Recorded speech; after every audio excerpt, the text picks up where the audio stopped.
La sortie de crise ou le nouveau mot déconfinement, je pense que pour l'instant c'est assez confus.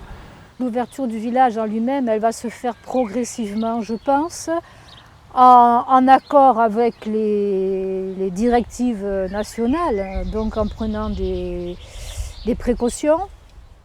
Mais il faut savoir que nous, on a envie que ça reprenne parce qu'on ne vit pas de subventions, on vit de notre travail et en ce moment, on ne travaille pas.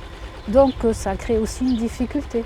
Je reste assez surpris de voir qu'on commence ce déconfinement par les écoles. On peut se poser la question de savoir si c'est surtout pour faciliter le retour à l'emploi de salariés. J'ai surtout un petit peu l'impression qu'on donne un petit ballon d'oxygène au capitalisme pour se réinventer. Et j'aimerais bien que les gens se réveillent un peu là-dessus, quoi. Il faut qu'on parte sur la base de quelque chose d'innovant où la population décide pour elle-même et pas quelques personnes des grandes écoles qui sortent, qui ne connaissent pas la vie et qui prennent nos vies en charge.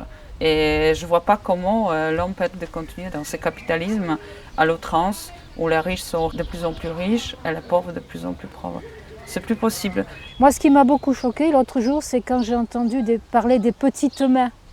Des petites mains qui, pendant la crise, avaient sauvé la situation. Ce terme de petites mains, ça me débecte. Et pour moi, c'est ignoble.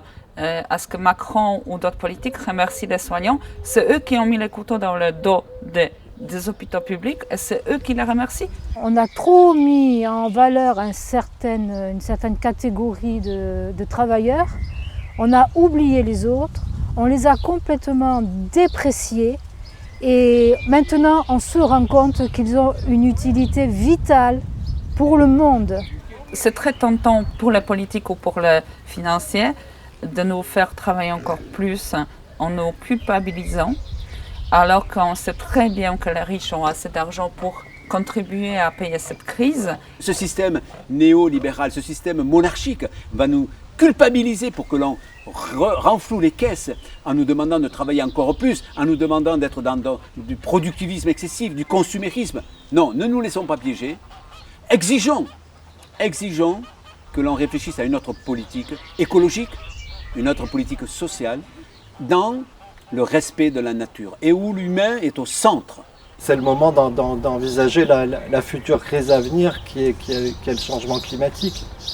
L'engagement que je vais essayer d'apporter ici à Emmaüs, c'est justement de répondre à cette crise environnementale-là par une activité beaucoup plus respectueuse du vivant, sur comment est-ce que Emmaüs, l'escarpeau, et particulièrement la ferme, va pouvoir répondre à ces nouveaux besoins de lien avec la nature, avec l'environnement, et comment est-ce qu'on peut faire en sorte ici que les gens s'y retrouvent. J'ose espérer que beaucoup de personnes vont réfréner leur pulsion de consommation de produits neufs et donc que cette crise risque de conforter encore plus les systèmes de type Emmaüs.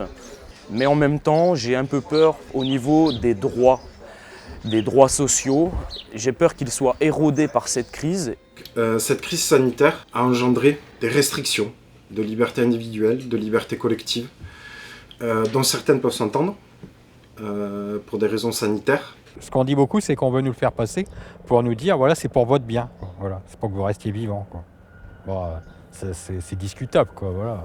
Donc je pense que là aussi, on doit être extrêmement vigilant à ce qui se passe et à toutes ces lois qui s'additionnent petit à petit et qui nous privent de nos libertés d'expression, de nos libertés de nous réunir et de nous exprimer collectivement. Des alternatives, quand elles réussissent, elles peuvent fleurir, elles peuvent donner de l'inspiration à d'autres groupes. Le seul problème à ce moment-là, c'est à quel moment on arrête de faire confiance à des technocrates et on se dit on peut faire des choses par nous-mêmes. Cette désobéissance dont nous avons fait preuve à un moment pour monter notre projet de village, au contraire, là, on prouve que ça peut être aussi une part de la solution. Et il va falloir qu'on n'oublie pas que le peuple a réfléchi et qu'on ne nous prenne pas pour des imbéciles en sortant.